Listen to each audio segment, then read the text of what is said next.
bien, nous souhaitons la bienvenue à ceux qui nous retrouvent par l'Internet.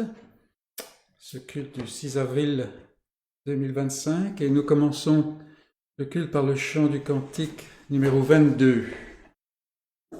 Bénissons Dieu, mon âme, en toutes choses, lui sur qui seul tout mon espoir repose. Numéro 22.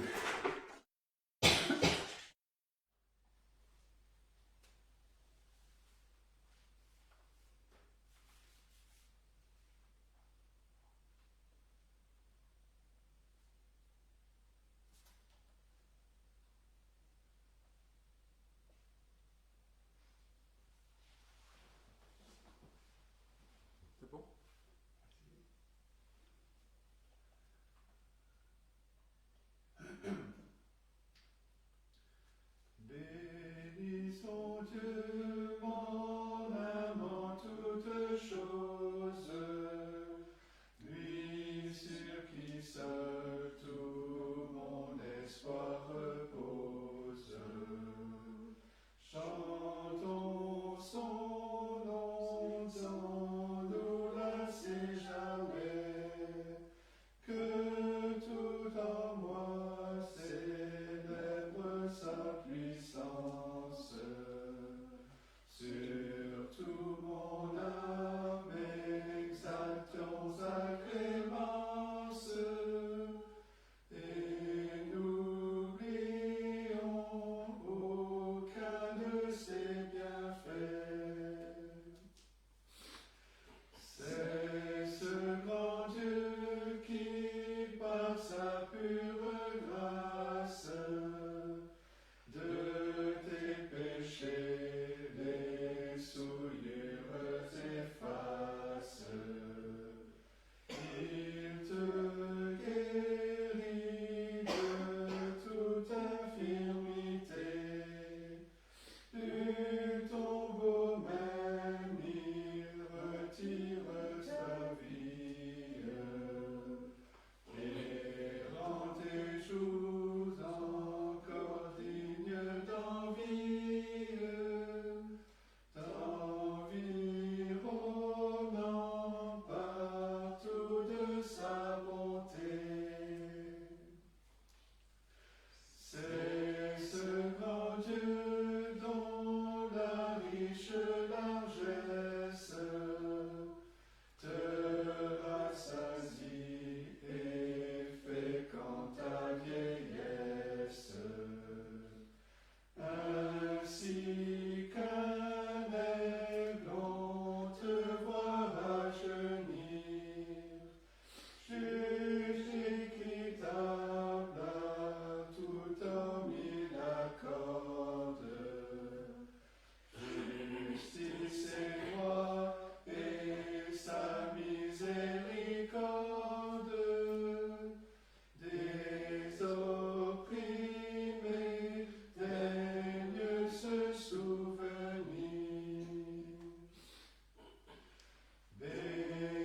Bénissez-le, célébrez ses louanges, héros puissant, cœur immortel des anges, qui le servez aux demeures du ciel, que ses vertus par vous soient proclamées.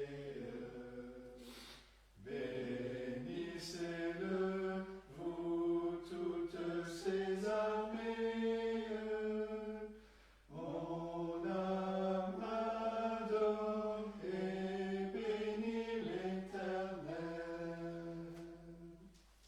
Je pensais qu'on connaissait tous les cantiques de Marot, mais voilà, un nouveau. Courbons-nous devant le Seigneur. Seigneur notre Dieu, au début de ce culte, nous venons nous prosterner devant toi, car tu es le Dieu qui est sans pareil. Tu es le Dieu créateur de toutes choses, celui qui tient toutes choses dans sa main et qui fait avancer toutes choses en direction du but de ton de ton dessein, Seigneur, un dessein de rédemption. Seigneur, nous venons devant toi parce que tu es un Dieu qui te révèle comme étant rempli de grâce et de compassion, celui qui fait grâce aux humbles et qui ramène l'égaré de ses voies. Et nous avons besoin d'un tel Dieu. Seigneur, nous venons devant toi parce que ta parole nous montre que en Jésus-Christ, tu t'es approché. Et non seulement tu t'es approché de nous, mais tu t'es identifié à la fois à notre race et à notre péché. Et Seigneur, c'est à travers ces meurtrissures que nous pouvons venir, parce que au moment de rendre l'esprit, la voie d'accès auprès de ton trône de paix a été ouverte. Et Seigneur, nous venons dans ce nom béni ce matin, afin que tu nous reçoives, que tu nous permettes d'élever nos louanges auprès de toi, que tu nous donnes par ton esprit l'attention et le discernement nécessaires pour saisir ta parole et la puissance de ton esprit pour pouvoir marcher dans tes voies. Sois béni parmi nous, Seigneur, et sois aussi béni par ton Église, au sein de ton Église, ton peuple partout sur cette terre en ce moment. Seigneur, que cette Église puisse apporter ses louanges et son adoration d'une manière digne de toi. Et Seigneur, qu'elle reçoive au centuple les bénédictions que tu as prévues en Jésus-Christ. Car c'est en son nom, Seigneur, que nous venons devant toi. Amen. Nous allons continuer avec le chant du cantique 5. Un cantique de César Malan. L'Éternel seul est Seigneur, seul il est dominateur, seul il est dominateur. Le cantique numéro 5.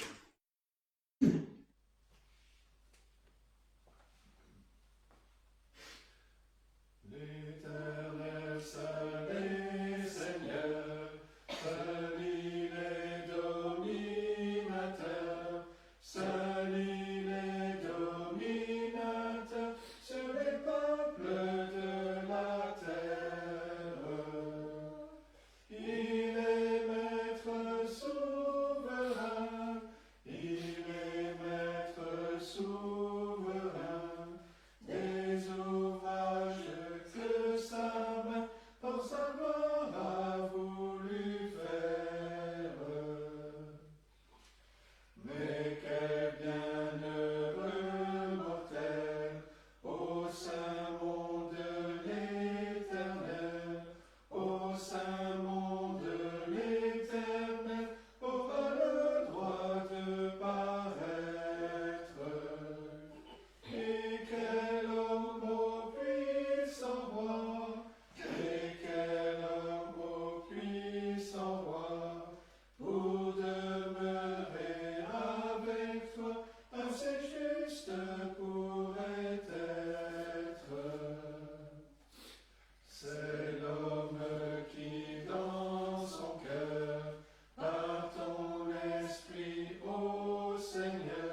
Et si vous n'êtes pas familier avec ce psaume 24, dont nous venons de chanter la paraphrase en quelque sorte, ça vaut le coup de méditer sur ce psaume qui nous montre les exigences pour que un homme puisse paraître dans la présence de Dieu. C'est un début de psaume qui est très affligeant parce que les exigences sont au-delà de nos pouvoirs, mais le psaume continue en montrant qu'il y a, le reste de l'écriture montre qu'il y a un homme qui répond à tous les critères, et c'est ce Messie que Dieu envoie, qui a les mains innocentes, le cœur pur, et le psalmiste voit en cela la promesse de l'accession de tout le peuple de Dieu dans la présence de Dieu. C'est un psaume très, très encourageant.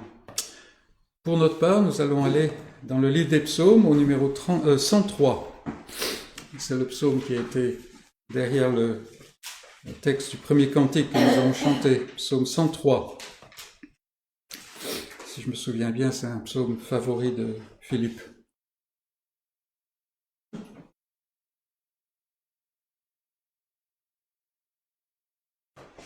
Psaume 103. Mon âme bénit l'Éternel, que tout ce qui est en moi bénisse son saint nom. Mon âme bénit l'Éternel et n'oublie aucun de ses bienfaits. C'est lui qui pardonne toutes tes iniquités, qui guérit toutes tes maladies. C'est lui qui délivre ta vie de la fausse, qui te couronne de bonté et de miséricorde. C'est lui qui rassasie de bien ta vieillesse, qui te fait rajeunir comme l'aigle. L'Éternel fait justice, il fait droit à tous les opprimés. Il a manifesté ses voies à Moïse, ses œuvres aux enfants d'Israël. L'Éternel est miséricordieux et compatissant, lent à la colère et riche en bonté. Il ne conteste pas sans cesse, il ne garde pas sa colère à toujours. Il ne nous traite pas selon nos péchés. Il ne nous punit pas selon nos iniquités. Mais autant les cieux sont élevés au-dessus de la terre, autant sa bonté est grande pour ceux qui le craignent. Autant l'Orient est éloigné de l'Occident, autant il éloigne de nous nos transgressions. Comme un père a compassion de ses enfants, l'Éternel a compassion de ceux qui le craignent, car il sait de quoi nous sommes formés. Il se souvient que nous sommes poussière. L'homme, ses jours sont comme l'herbe. Il fleurit comme la fleur des champs. Lorsqu'un vent passe sur elle, elle n'est plus, et le lieu qu'elle occupait ne la reconnaît plus. Mais la bonté de l'Éternel dure à jamais pour ceux qui le craignent, et sa miséricorde pour les enfants de leurs enfants, pour ceux qui gardent son alliance et se souviennent de ses commandements afin de les accomplir. L'Éternel a établi son trône dans les cieux, et son règne domine sur toutes choses. Bénissez l'Éternel, vous ses anges, qui êtes puissants en force et qui exécutez ses ordres, en obéissant à la voix de sa parole. Bénissez l'Éternel, vous tous, toutes ses armées, qui êtes ses serviteurs et qui faites sa volonté. Bénissez l'Éternel, vous toutes ses œuvres, dans tous les lieux de sa domination. Mon âme bénit l'Éternel. Et dans ce psaume, le psalmiste reprend toutes les bénédictions qui font partie de l'alliance. Et bien entendu, pour lui, il parle dans le cadre du peuple de l'alliance. Il faisait partie de ce peuple. Et à la fois, il y a ce côté réjouissant que l'alliance est remplie de promesses, est remplie de bénédictions, et puis en même temps, il y a dans la conscience de celui qui était animé par l'Esprit de Dieu, il y a cette grande frustration que, oui, les exigences de Dieu sont tellement hautes que personne ne peut vraiment les atteindre. Et le peuple revenait chaque année à cette fête, ou ce temps, cette convocation où il fallait offrir le sacrifice, parce que par soi-même, même celui qui faisait partie du peuple de Dieu ne pouvait pas se présenter devant Dieu dans la réconciliation, dans la paix. Il y avait toujours ce péché. Et donc, à travers tout ce psaume, il y a en filigrane ce jour des expiations. Et pour nous, il y a, pareil, en filigrane, celui qui a accompli l'expiation, celui qui était représenté, qui était indiqué par le jour des expiations, qui revenait chaque année. Et maintenant, nous sommes libérés de ces liens, de ce poids, de toujours avoir à chercher la perfection de ce que Dieu demande. Nous en sommes libérés, pourquoi? Parce que Christ finalement est venu et il a tout accompli pour nous, si bien que maintenant le croyant ne sert pas n'importe comment. Il jouit du sourire du Père Céleste seulement quand il marche dans ses voies. Mais il peut le faire parce que Christ a ouvert la voie.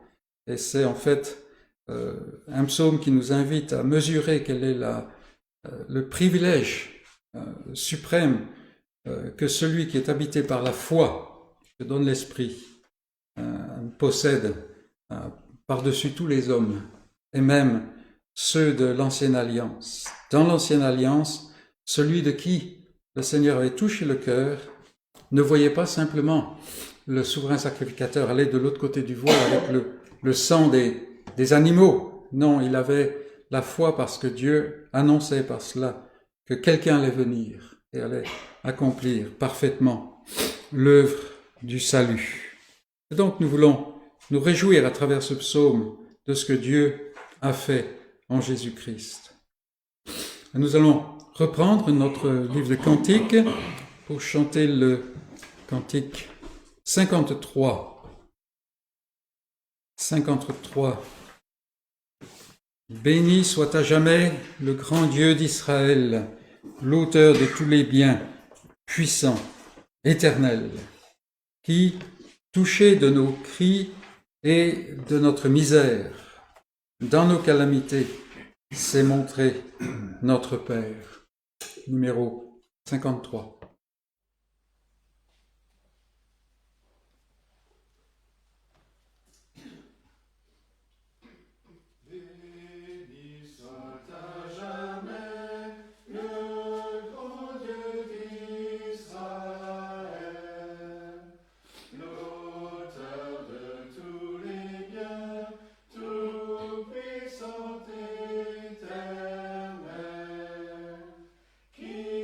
Touché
Nous reprenons notre Bible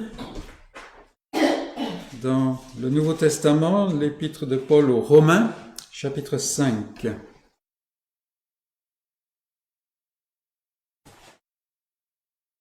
Romains chapitre 5, verset 1, nous lisons « Étant donc justifiés par la foi, nous avons la paix avec Dieu par notre Seigneur Jésus-Christ, à qui nous devons d'avoir eu par la foi accès à cette grâce dans laquelle nous demeurons fermes. Et nous nous glorifions dans l'espérance de la gloire de Dieu.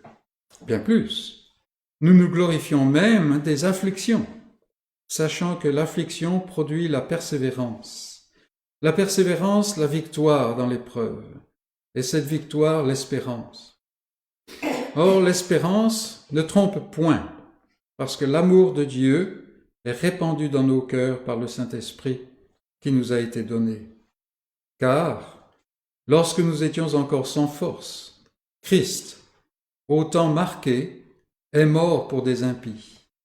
À peine mourrait-on pour un juste, quelqu'un peut-être mourrait pour un homme de bien, mais Dieu prouve son amour envers nous, en ce que, lorsque nous étions encore des pécheurs, Christ est mort pour nous.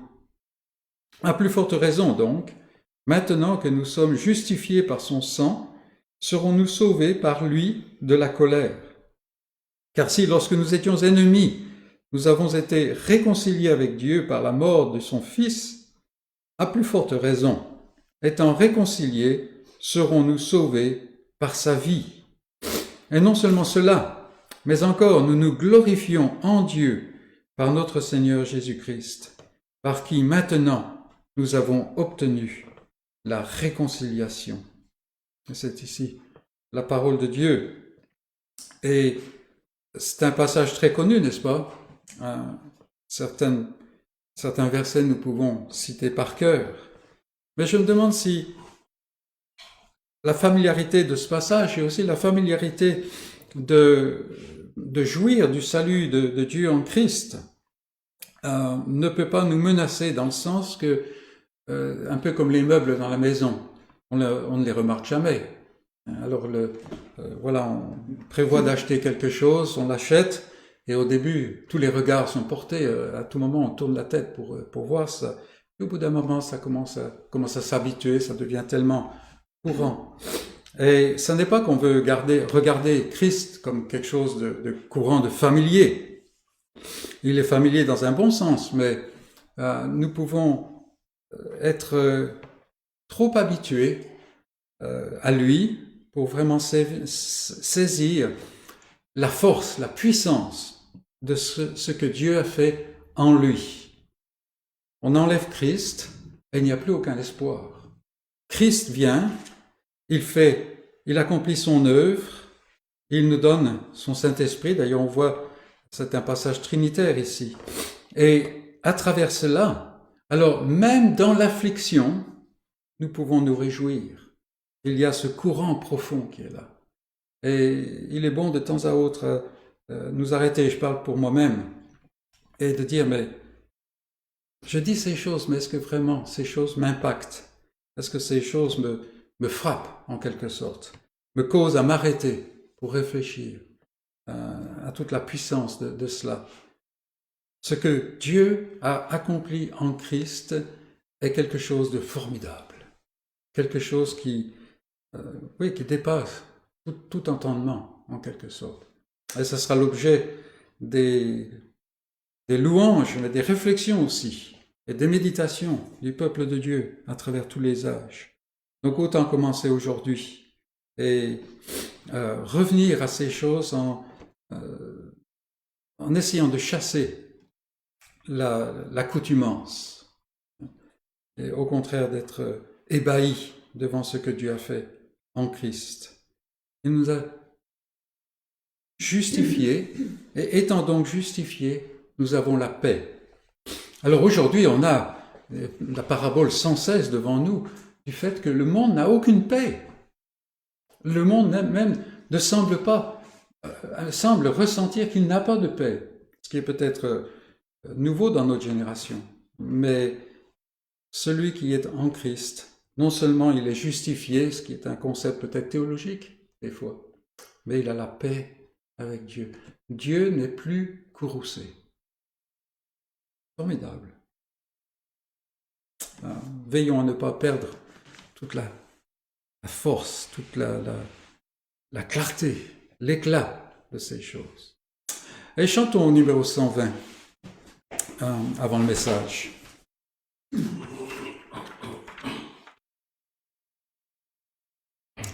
Viens mon âme, et contemple un objet sans exemple, le Dieu sauveur en croix. Les mots humains n'ont jamais été aussi écartelés que dans des cantiques de louange comme cela. Le numéro 120.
Tu te mets à ma place et ta croix change en grâce ma condamnation.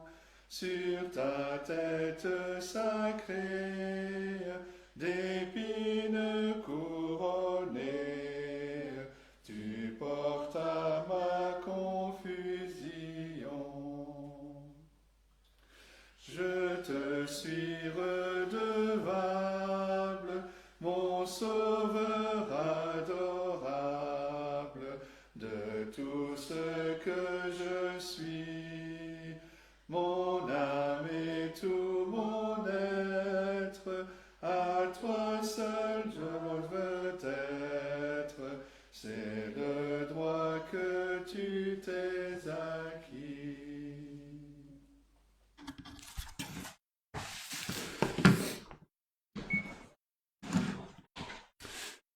Et je vous invite à ouvrir la parole de Dieu dans la lettre aux Hébreux, au chapitre 9.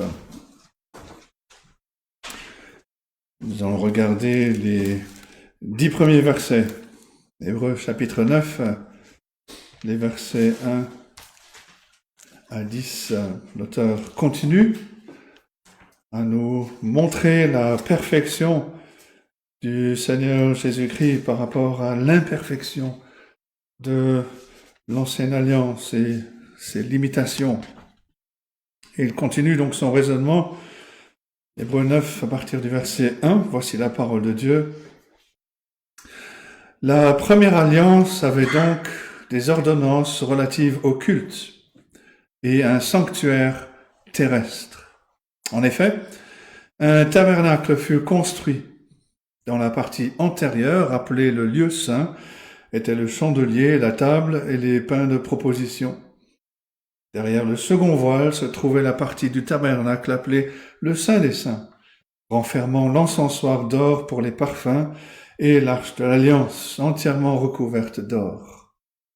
Il y avait dans l'arche un vase d'or contenant la manne, la verge d'Aaron qui avait fleuri, et les tables de l'Alliance. Au-dessus de l'arche étaient les chérubins de la gloire, couvrant de leur ombre le propitiatoire. Ce n'est pas le moment de parler en détail là-dessus. Or, ces choses étant ainsi disposées, les sacrificateurs qui font le service entrent en tout temps dans la première partie du tabernacle.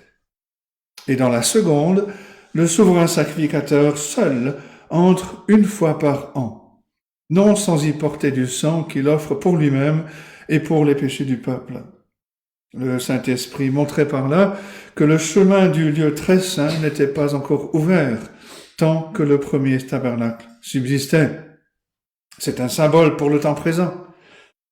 Il signifie que les dons et les sacrifices présentés ne peuvent rendre parfait sous le rapport de la conscience celui qui rend ce culte. Ils étaient, avec les aliments, les boissons et les diverses ablutions, des ordonnances charnelles, imposées seulement jusqu'à une époque de réformation. Et c'est la parole de Dieu. Récemment, je crois que c'était même mercredi dernier, on a fait allusion à C.S. Lewis et son œuvre Le monde de Narnia. L'histoire commence avec quatre enfants qui découvrent une armoire qui, de l'extérieur, est un aspect assez banal. Mais quand ils grimpent à l'intérieur de cette armoire, ils découvrent tout un monde qui leur était caché. Le monde de Narnia, avec la sorcière blanche et Aslan, le seigneur lion, ce qui semblait être banal à l'extérieur, s'est avéré être rempli de mystères. Et le peuple de l'Ancien Testament avait aussi une structure normale, une structure qui paraissait banale et qui comprenait pourtant des choses d'une grande importance. C'était le tabernacle que Dieu avait commandé à Moïse de construire. Cette structure de tente de l'extérieur ne ressemblait à rien d'exceptionnel, mais une fois à l'intérieur, on était confronté aux choses extraordinaires. Donc on était même confronté à la présence du Dieu trois fois saint. On a déjà dit que cette lettre aux Hébreux a été écrite pour avertir les chrétiens d'origine juive, pour les exhorter à ne pas retourner à l'ancien système du judaïsme qui était obsolète. Et pour appuyer ce cas, pour appuyer son argumentation, l'auteur compare les voies de l'ancienne alliance avec la nouvelle alliance en Jésus-Christ. Et sur le chemin du raisonnement de l'auteur, on glane des informations très riches au sujet de la personne, de l'œuvre du Seigneur Jésus-Christ, mais aussi sur notre vie de foi, à travers le filtre des modèles, des symboles, des ombres de l'Ancien Testament. Et ce chapitre 9 de la lettre aux Hébreux nous donne un exemple particulièrement frappant. L'auteur porte son attention sur le tabernacle et il affirme que c'est une illustration des choses à venir. Le tabernacle, vous le savez, possédait des objets qui symbolisent les grandes vérités du salut, de l'œuvre du salut, de la rédemption. Il montrait ce qu'il fallait pour qu'un homme pécheur puisse s'approcher de Dieu. Et il caractérisait aussi les bénédictions, comme on a déjà vu, de notre relation avec Dieu. Et dans ce chapitre, on trouve deux sujets principaux. Tout d'abord, il y a l'arrangement dans le tabernacle, et ensuite, il y a aussi le service qui s'y déroulait. Commençons par le tabernacle lui-même. L'auteur nous rappelle au verset 1 que c'est un sanctuaire terrestre pour l'ancienne alliance, en contraste bien sûr avec le sanctuaire céleste de la nouvelle alliance. Et le verset 8 nous dit que tant que ce sanctuaire existait, et par implication le temple qui allait venir par la suite, il symbolisait que l'accès direct à Dieu était bloqué, était fermé. Et cela contraste bien sûr avec la voie qui est ouverte par l'œuvre du Seigneur Jésus-Christ. Et en ce qui concerne la disposition du tabernacle, les versets 1 à 5 nous rappellent qu'il se composait de 2 pièces, de 2 parties. En fait, il y avait 3 zones, si on veut être exact dans le tabernacle si on compte la cour extérieure. Mais la cour contenait un autel sur lequel les sacrifices étaient offerts. Il y avait ce bassin d'airain de bronze où les sacrificateurs se purifiaient selon la cérémonie, la loi cérémonielle. Et ensuite, immédiatement à l'intérieur du tabernacle, il y avait cette pièce extérieure que l'auteur identifie comme le lieu saint. C'est le premier point. Ce lieu saint était de forme rectangulaire, long de 20 coudées, large de 10, haute de 10, en Exode 26. Ça revient à 11 mètres de long, 5 mètres 50 de large, 5 mètres 50 de haut. Il rappelle aux lecteurs le mobilier bien connu de ces lecteurs, les différents éléments qui sont décrits en détail dans le livre de l'Exode, mais aussi dans le livre de Lévitique. Il y avait le chandelier, il y avait la table sur laquelle était placé le pain de proposition, et il y avait l'autel ou l'encensoir pour les parfums.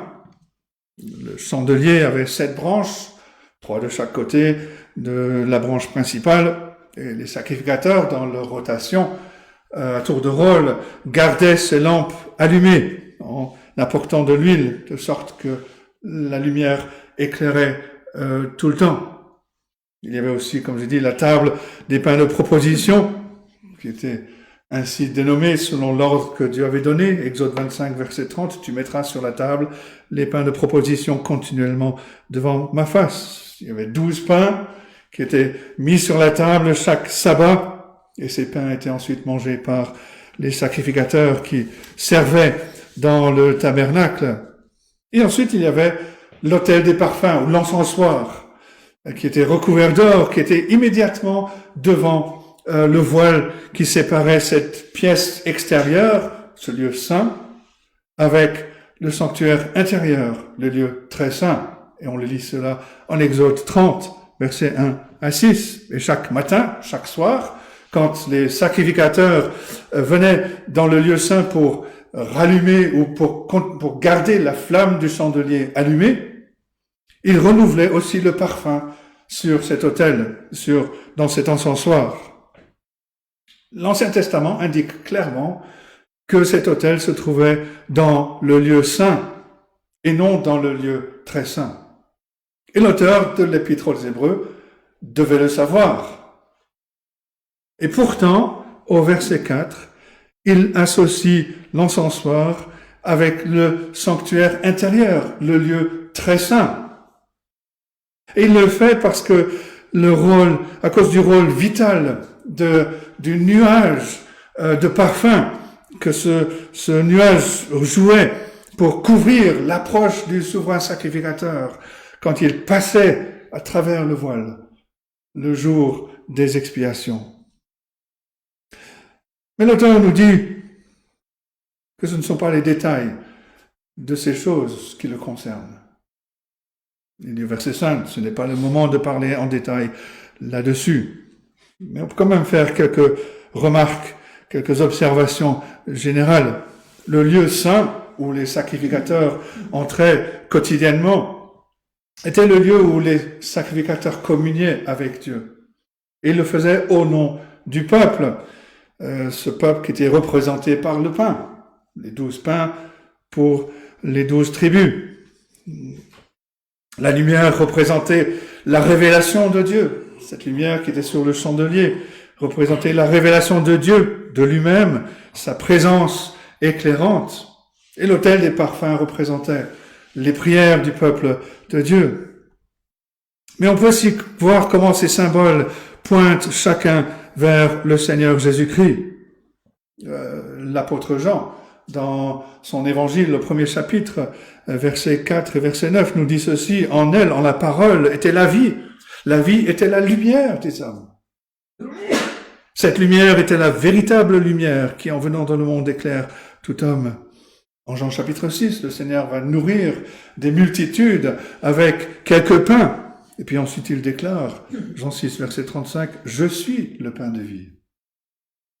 Celui qui vient à moi n'aura jamais faim, celui qui croit en moi n'aura jamais soif. » Et de même, ce sont les prières d'intercession du Seigneur Jésus-Christ qui nous soutiennent dans la présence de Dieu. Un point que l'auteur a déjà souligné. L'ensemble du tableau est résumé dans Jean chapitre 1, verset 14. La parole a été faite chair, elle a habité parmi nous, pleine de grâce et de vérité.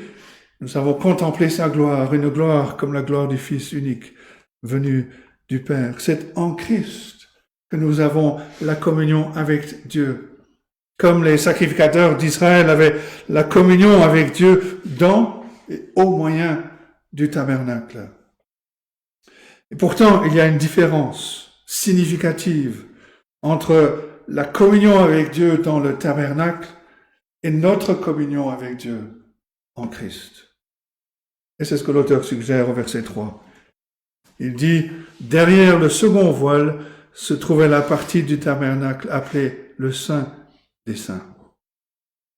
Les sacrificateurs servaient dans la présence de Dieu d'une manière limitée, après avec les objets symboliques dans le lieu saint. Mais Dieu, symboliquement, vivait dans la pièce voisine, qui était séparée par un voile épais.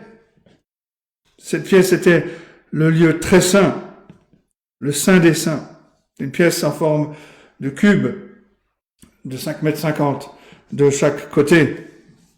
Et l'auteur aux Hébreux nous parle de cette pièce. C'est le deuxième point, le Saint des Saints. Dans ce sanctuaire intérieur, ce lieu très saint, se trouvait l'Arche de l'Alliance. Ce coffre avec des panneaux recouverts d'or qui servaient aussi de marchepied pour le trône de Dieu. Sur le dessus de l'Arche de l'Alliance se trouvait le propitiatoire. Au-dessus se trouvaient les deux chérubins d'or entre lesquels la gloire de Dieu se manifestait. Dans l'arche se trouvaient les deux tables de pierre contenant les 10 commandements que Dieu avait donnés à Moïse. Il y avait aussi la jarre contenant la manne qui rappelait le séjour dans le désert. Il y avait le bâton d'Aaron que Dieu avait fait fleurir quand il a identifié Aaron comme le sacrificateur, le souverain sacrificateur qu'il avait choisi. Et l'auteur ne se concentre pas principalement sur ces sujets, mais sur ce qui s'est passé à l'intérieur de ces deux pièces. Dans le verset 6, l'auteur nous dit que sur une base régulière, les sacrificateurs entraient dans la pièce extérieure pour servir Dieu. Mais dans le verset 7, il dit dans la seconde, le souverain sacrificateur seul entre une fois par an, non sans y porter du sang qu'il offre pour lui-même et pour les péchés du peuple. Chaque jour, les sacrificateurs venaient dans la salle extérieure, dans le lieu saint, pour servir Dieu, pour l'adorer, pour avoir une sorte de communion indirecte avec lui, devant le chandelier, devant l'encensoir. Mais l'accès direct dans le lieu très saint était refusé. Et l'élément clé de toute cette description est ce voile, parce qu'il se tenait entre les sacrificateurs et la présence de Dieu. Pendant tout le temps où ils étaient dans le lieu saint, on leur a fait prendre conscience de deux choses. La présence réelle du Dieu 3 fois saint dans la pièce à côté, de l'autre côté du voile, et la barrière qui les empêchait de voir et même d'entrer dans ce lieu très saint. Un commentateur écrit ceci, il dit « Le voile était le symbole de la séparation entre un Dieu saint et l'homme pécheur. Ils ne peuvent habiter ensemble. » Le tabernacle exprime ainsi l'union de deux vérités apparemment contradictoires. Dieu a appelé l'homme à venir l'adorer et le servir, et pourtant il ne pouvait pas s'approcher trop près. Le voile l'a tenu à distance. L'amour appelle le pécheur à proximité. La droiture le retient. Le Dieu saint demande à Israël de lui construire une maison dans laquelle il habitera. Mais il leur interdit d'y entrer. Cette tension frustrante a a été à peine soulagé par le jour des expiations, un jour où, comme il a été rappelé, un jour dans l'année où le souverain sacrificateur entrait dans la présence de Dieu, dans le lieu très saint. Et le verset 7, l'auteur nous le dit, il est entré seul, uniquement ce jour-là, et seulement avec le sang du sacrifice pour couvrir ses propres péchés, mais aussi les péchés du peuple. Et loin de minimiser la séparation entre le Dieu saint et son peuple impur, ce jour des expiations l'a souligné, en fait, encore plus. Ce jour proclamait que la voie vers le lieu saint était barrée de manière régulière. Elle n'était accessible qu'un jour en particulier. Mais en même temps, ce jour des expiations indiquait aussi qu'un jour allait venir où la voie serait pleinement ouverte. Comme le dit de l'auteur au verset 8, le Saint-Esprit montrait par là que le chemin du lieu très saint n'était pas encore ouvert, tant que le premier tabernacle subsistait. Le but de tout le système de culte du tabernacle était d'une part de montrer l'intention de Dieu d'avoir une communion avec son peuple, mais d'autre part de montrer que la voie pour cela n'était pas encore ouverte. Et la phrase clé, c'est ce « pas encore ». Elle résume toute l'histoire de l'Ancien Testament. La voie n'est pas encore ouverte vers Dieu. Elle est barrée. C'est pas simplement pas ouvert, mais c'est pas encore ouvert. C'est pas encore. Cela veut dire qu'il y a un jour où cela va être ouvert. Et cela a été ouvert par le Seigneur Jésus-Christ. L'auteur de cette lettre conçoit ces deux pièces du tabernacle comme une déclaration concernant le culte et la vie dans les deux alliances. La vie dans l'ancienne alliance était la vie dans le lieu saint. Les sacrificateurs étaient appelés à servir Dieu. Ils avaient une relation indirecte avec Dieu. Ils ne connaissaient pas directement. Ils ne pouvaient pas le connaître de cette façon parce que leurs péchés, même couverts temporairement, n'avaient pas encore été enlevés. Année après année, le souverain sacrificateur amenait le sang du sacrifice devant Dieu pour que le peuple ne soit pas complètement rejeté. Et il ne pouvait pas, et il n'habitait pas dans sa présence directe. Et en grand contraste avec cela, c'est la vie dans la nouvelle alliance, symbolisée par le lieu très saint, par le propre sang du Seigneur Jésus-Christ, le sang de la nouvelle alliance. Le Seigneur a fait ce qui n'avait pas été fait dans l'Ancien Testament. Il a, en lui, est ouvert le chemin vers le lieu très saint. Par la foi, nous entrons réellement dans une communion directe avec Dieu.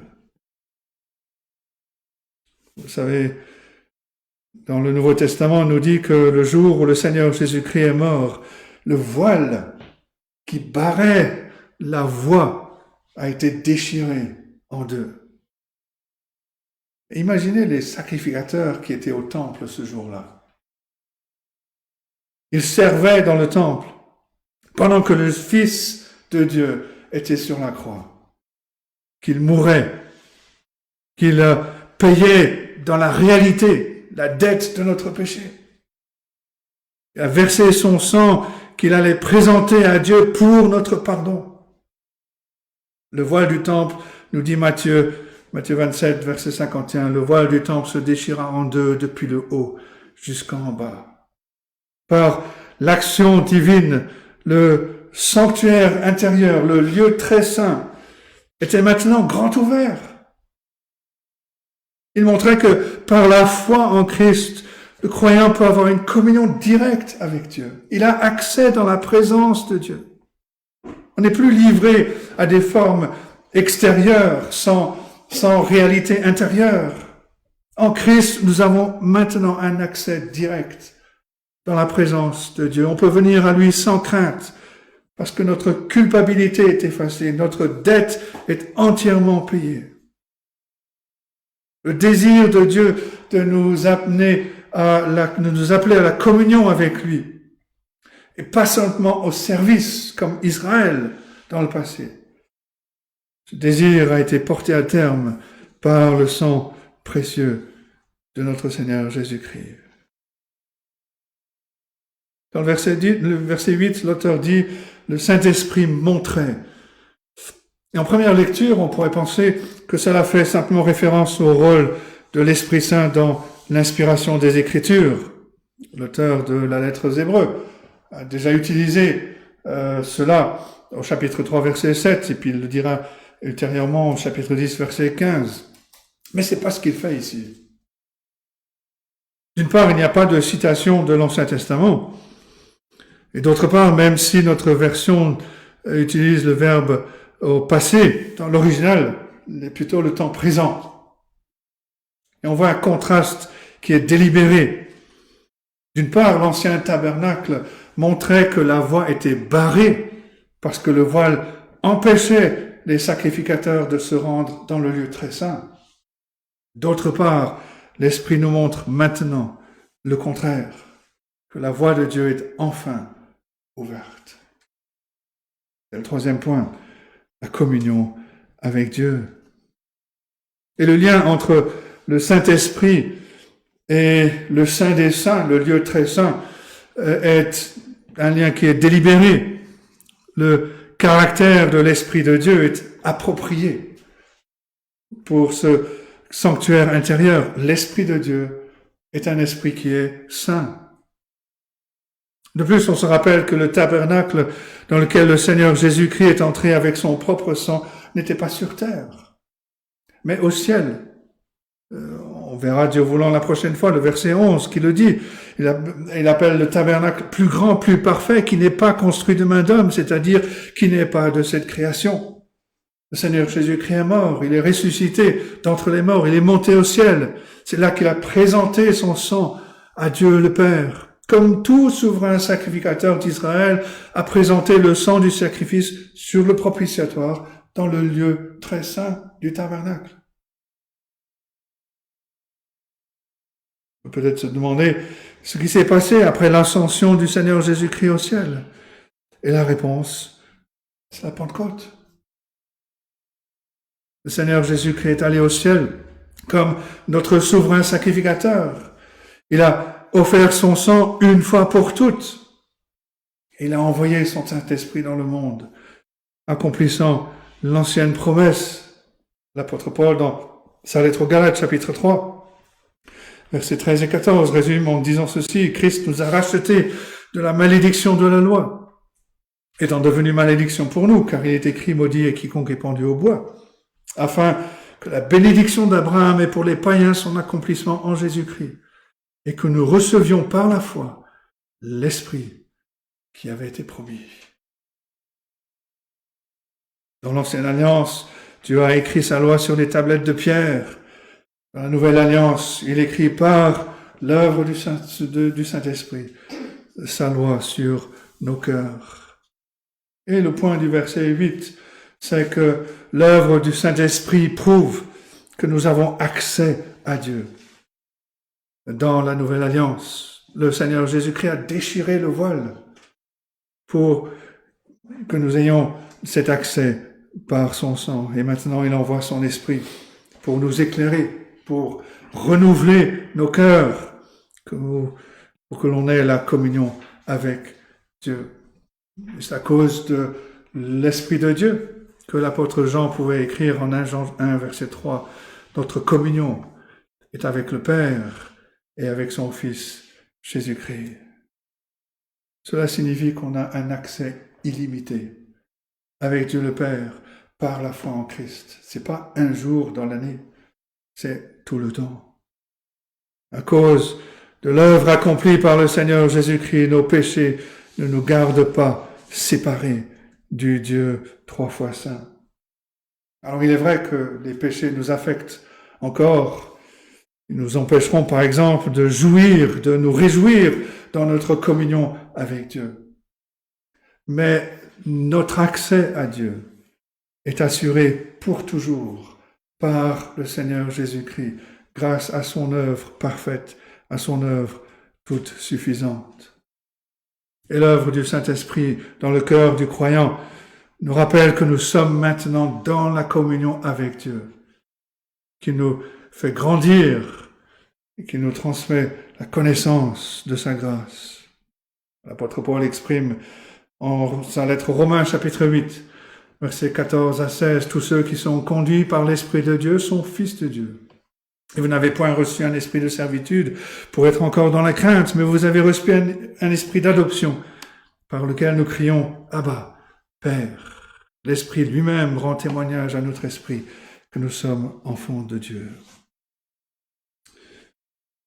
Mais on doit souligner à ce point qu'il y a une erreur significative qui est faite par certains chrétiens qui voient dans le tabernacle deux étapes dans la vie chrétienne. C'est le quatrième point, une erreur. Cette erreur enseigne qu'il y a des chrétiens qui sont sélectionnés, choisis pour vivre une vie supérieure. Ils sont parfois appelés les chrétiens spirituels et ils habiteraient le Saint des Saints. Et puis il y a ceux qui vivraient une vie chrétienne inférieure, qu'on appellerait les chrétiens charnels. Ils ne connaissent que la pièce extérieure, que le lieu saint.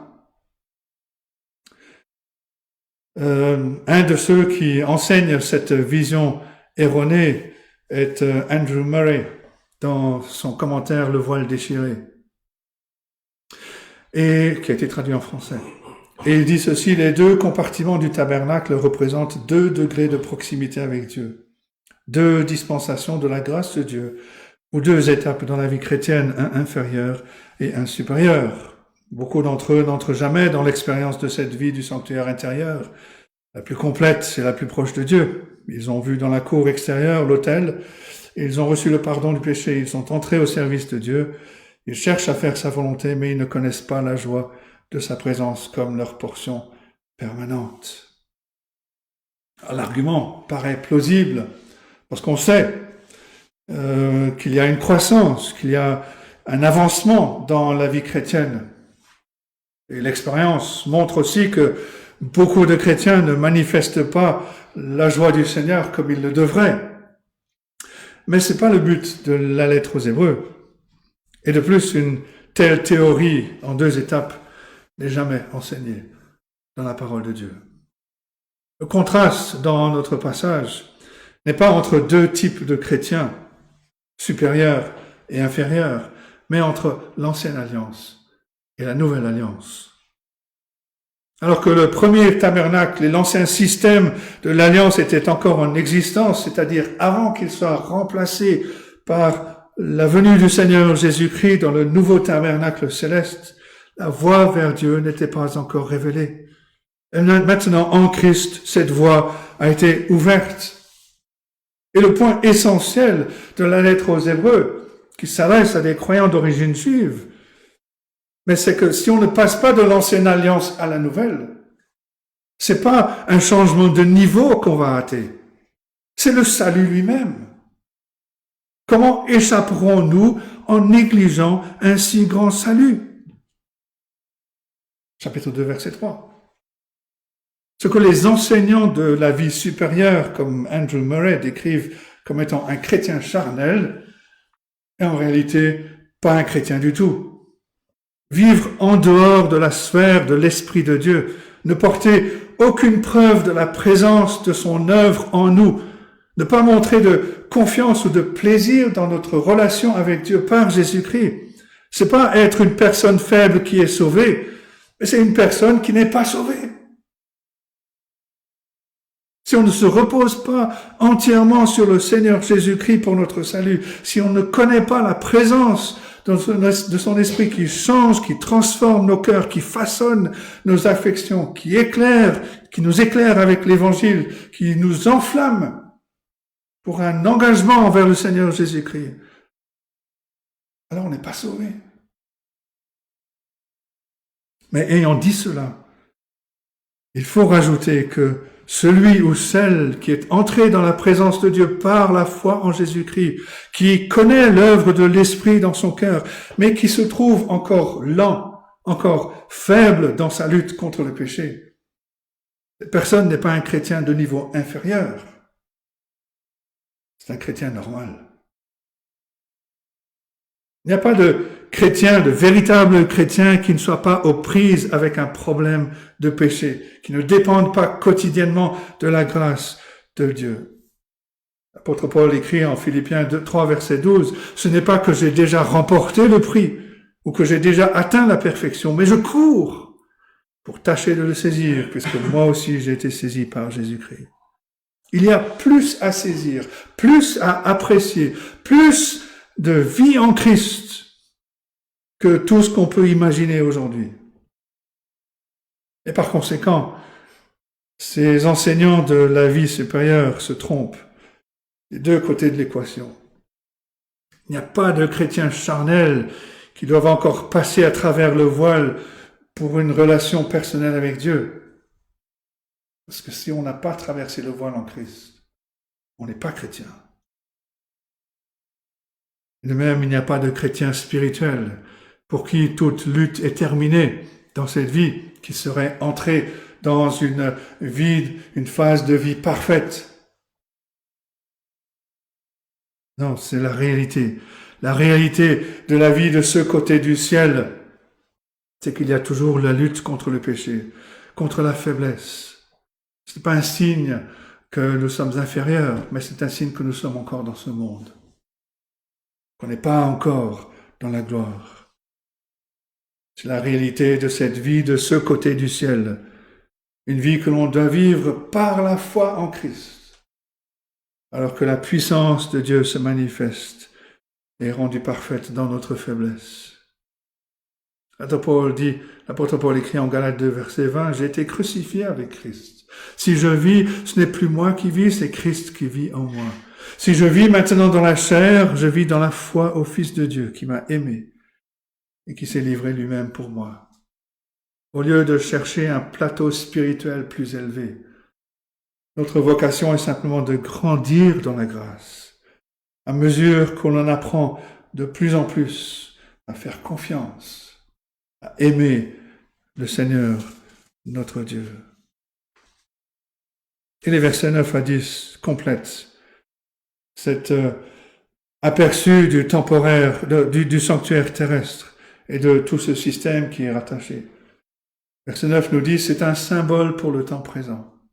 Il signifie que les dons et sacrifices présentés ne peuvent rendre parfait sous le rapport de la conscience, celui qui rend ce culte. Cela nous amène donc au 5e point, une conscience en paix. En tant que pécheurs, on a une conscience intérieure de culpabilité qui nous empêche de nous rapprocher de Dieu. Le péché a eu cet effet dans le jardin d'Éden. Quand Adam et Ève ont fui la voie de Dieu, et il a ce même effet sur nous. C'est un grand problème dans l'ancienne alliance. Le voile du tabernacle était cette barrière érigée par Dieu lui-même. Mais il y avait une autre barrière, une barrière intérieure. Et connaissant notre culpabilité, étant conscience de notre culpabilité, on dresse naturellement notre propre barrière contre Dieu. On craint de s'approcher de sa présence, de le voir dans sa sainteté, ou d'être vu par lui dans notre péché. Et l'auteur nous dit, les sacrifices de l'Ancien Testament ne peuvent rendre parfait sous le rapport de la conscience celui qui rend ce culte. Ils étaient comme tous les autres rites extérieurs, les règles concernant la nourriture, la boisson, les autres cérémonies, les autres règlements. C'est le point que fait l'auteur au verset 10, sont des ordonnances charnelles imposées seulement jusqu'à une époque de réformation, jusqu'au temps du nouvel ordre.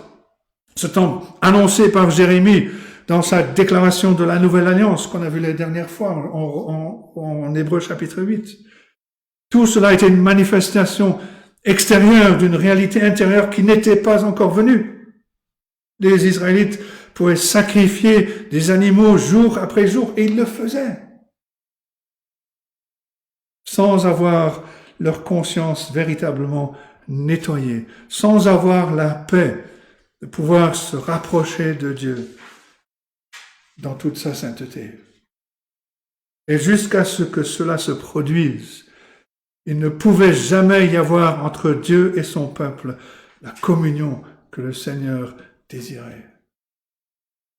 Le commentateur écrit ceci: la barrière vraiment efficace à l'accès libre d'un homme ou d'une femme à Dieu est intérieure et non matérielle. Elle existe dans la conscience. Ce n'est que lorsque la conscience est purifiée que l'on peut s'approcher de Dieu sans réserve et lui offrir un culte acceptable.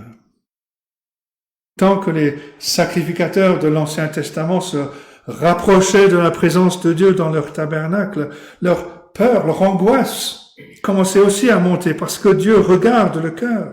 Sans un cœur nouveau, sans une conscience purifiée, l'homme ne peut pas s'approcher de Dieu.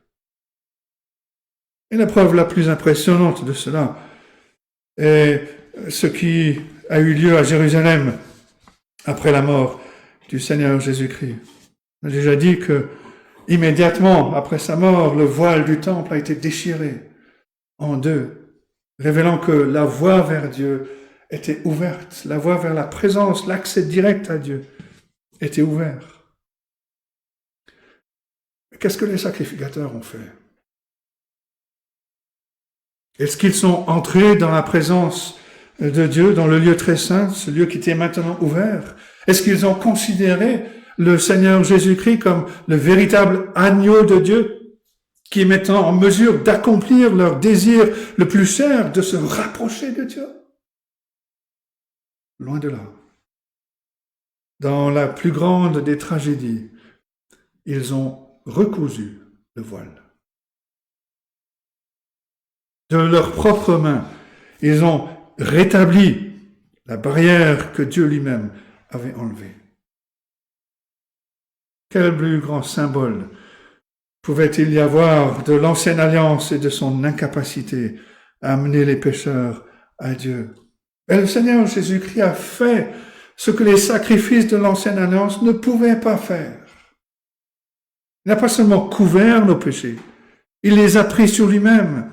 Il a enlevé nos péchés, nos fautes, par sa mort sur la croix. Et on peut prendre le temps de penser à la plus terrible des choses que l'on ait jamais faites, le plus sombre secret qui nous hante. La vérité qui nous condamnerait si les gens savaient. Et Dieu qui connaît ce péché, qui voit ce secret, il l'a placé sur son propre Fils pour que nous ne soyons pas condamnés. C'est le point de cette merveilleuse déclaration de l'apôtre Paul au Colossiens 2, versets 13 et 14.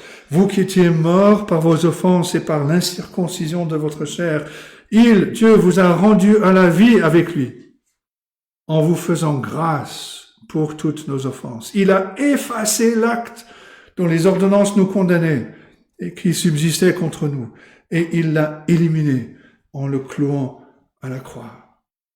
Et plus loin, il conclut que personne donc ne vous juge.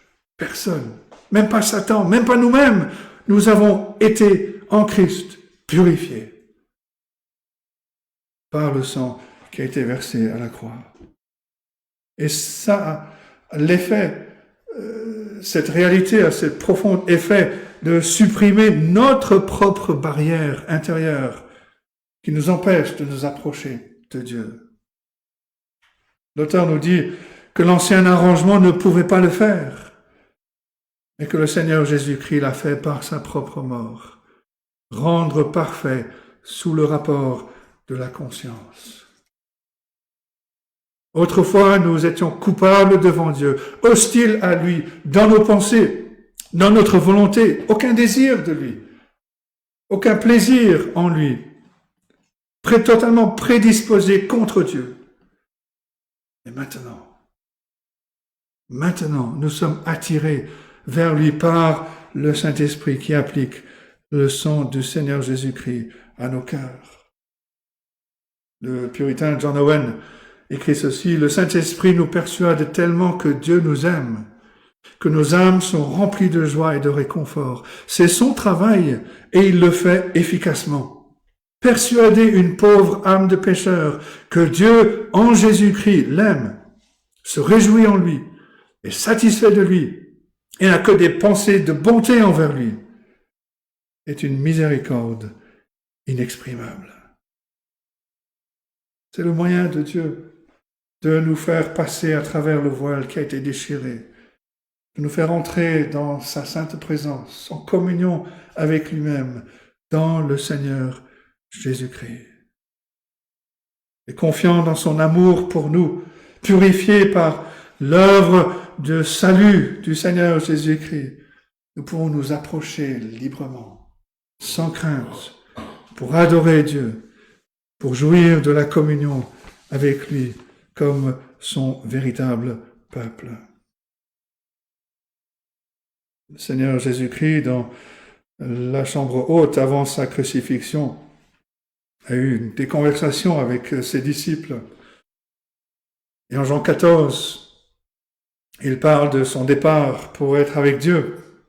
Et Thomas lui dit, Jean 14, verset 5, « Seigneur, nous savons où tu vas. » Si Thomas avait mieux compris, il aurait pu saisir l'ampleur de ce que le Seigneur Jésus disait. Le Seigneur Jésus allait à Dieu, son Père, faisait ce que le souverain sacrificateur avait vaguement préfiguré. Il allait ouvrir un chemin pour ses disciples. Et Thomas lui pose la question, il dit, « Mais comment pourrons-nous en savoir le chemin ?» Le Seigneur Jésus-Christ lui répond, « Je suis le chemin. Nul ne vient au Père que par moi. » Et c'est ce que l'ancien culte de l'Alliance indiquait, qu'il y allait avoir un véritable sacrifice, un véritable sacrificateur qui allait ouvrir la voie au-delà du voile, dans la demeure, dans la présence de Dieu lui-même. Et c'était l'intention de Dieu dès le départ, parce qu'il a dit « Je serai leur Dieu et ils seront mon peuple ». C'est avec amour que Dieu a appelé un peuple à lui-même, qu'il a appelé un peuple à venir au tabernacle. Mais le péché a barré la voie. Le Seigneur Jésus-Christ a ouvert cette voie en enlevant la barrière de notre culpabilité et de la sainte colère de Dieu sur notre péché, par sa mort sur la croix. Il a envoyé l'amour de Dieu en supprimant la barrière dans nos cœurs, par l'œuvre de son esprit en nous, pour nous inviter à venir et nous encourager à venir à Dieu. Qu'est-ce qui nous empêche de venir à Dieu? Est-ce que c'est notre sentiment de culpabilité, le sentiment qu'on est sale, ce qui nous rend mal à l'aise dans la présence de Dieu? Le Seigneur Jésus-Christ est le chemin. Il est le chemin de Dieu vers nous, mais il est aussi notre chemin vers Dieu. Il a enlevé notre iniquité. Il a donné son propre sang pour notre salut. Et maintenant, par l'Esprit Saint, il nous appelle à une véritable communion avec Dieu, pour vivre en nouveauté de vie, une vie qui est différente de celle qu'on menait autrefois. Autrefois, on était pécheurs, exclus de la présence de Dieu. On ne voulait même pas venir à lui. Mais par sa grâce, Dieu nous a appelés à lui, nous a donné la foi en Jésus-Christ. Et comme l'apôtre Paul le dit en 1 Corinthiens 6, verset 11, « Vous avez été lavés, vous avez été sanctifiés, vous avez été justifiés au nom du Seigneur Jésus-Christ et par l'Esprit de notre Dieu. » Par la foi en Christ, nous avons ce libre accès. Nous sommes maintenant libres d'adorer, de vivre comme un enfant de Dieu, dans la présence de Dieu, pour toujours. Comme l'armoire banale dans le monde de Narnia, comme le tabernacle dans l'Ancien Testament, Ésaïe a prophétisé sur la venue du Seigneur Jésus-Christ dans le chapitre 53. Il dit ceci: qui a cru ce qui nous était annoncé, qui a reconnu le bras de l'Éternel, il s'est élevé devant lui comme une faible plante, comme un rejeton qui sort d'une terre desséchée. Il n'avait ni beauté, ni éclat pour attirer nos regards. Son aspect n'avait rien pour nous plaire. Cependant, mais, c'est un mot très important, cependant, ce sont nos souffrances qu'il a portées. C'est de nos douleurs qu'il s'est chargé. Et nous l'avons considéré comme puni, frappé de Dieu et humilié. Mais il était blessé pour nos péchés, brisé pour nos iniquités. Le châtiment qui nous donne la paix est tombé sur lui. C'est par ses meurtrissures que nous sommes guéris. Dieu est réconcilié avec nous en Jésus-Christ. Nous avons un libre accès dans la sainte présence de Dieu. Nous pouvons nous approcher avec confiance et savoir que Dieu nous accepte en Christ. Il nous a amenés dans le lieu très saint avec lui. Il nous amènera dans la gloire avec lui pour toujours.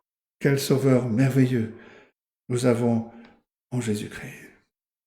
Que Dieu nous aide à comprendre ces choses et qu'il bénisse sa parole dans nos cœurs. Amen.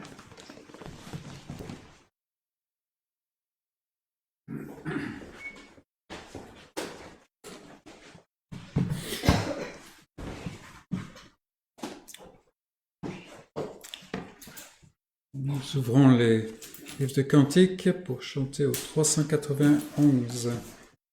Jésus soit avec vous à jamais, vous guidant avec sagesse, vous entourant de tendresse, vous remplissant toujours de sa paix. Numéro 391.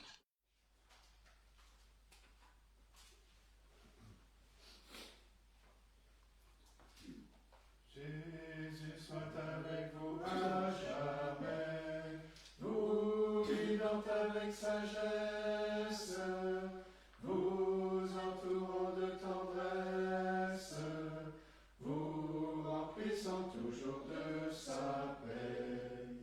Ô joyeuse et sainte espérance, pour tous ceux qui s'aiment en Jésus, nous nous verrons en sa présence, quand la mort, le deuil ne seront plus. Avec vous au milieu du danger, à l'heure de la détresse, qu'il soit votre forteresse, qu'il soit toujours votre bon berger. Ô joyeuse et sainte espérance, pour tous ceux qui s'aiment en Jésus, nous nous verrons en sa présence, quand la mort, le deuil ne seront plus. Avec vous quand votre ciel est bleu, comme au jour de la tempête, que son cœur soit la retraite, où vous trouverez la paix de Dieu. Ô joyeuse et sainte espérance, pour tous ceux qui s'aiment en Jésus, nous nous verrons en sa présence, quand la mort, le deuil ne seront plus. Enfin, dans le dernier des combats, pour échanger cette terre contre la maison du Père, que Jésus vous porte dans ses bras. Ô joyeuse et sainte espérance, pour tous ceux qui s'aiment en Jésus, nous nous verrons en sa présence, quand la mort, le deuil ne seront plus. Ici que nous nous séparons de ceux qui nous suivent par l'Internet. Quant à nous, nous allons observer le repas du Seigneur, que la grâce de Dieu, l'amour du Fils et la communion du Saint-Esprit soient avec tous ceux de son peuple, maintenant et à jamais.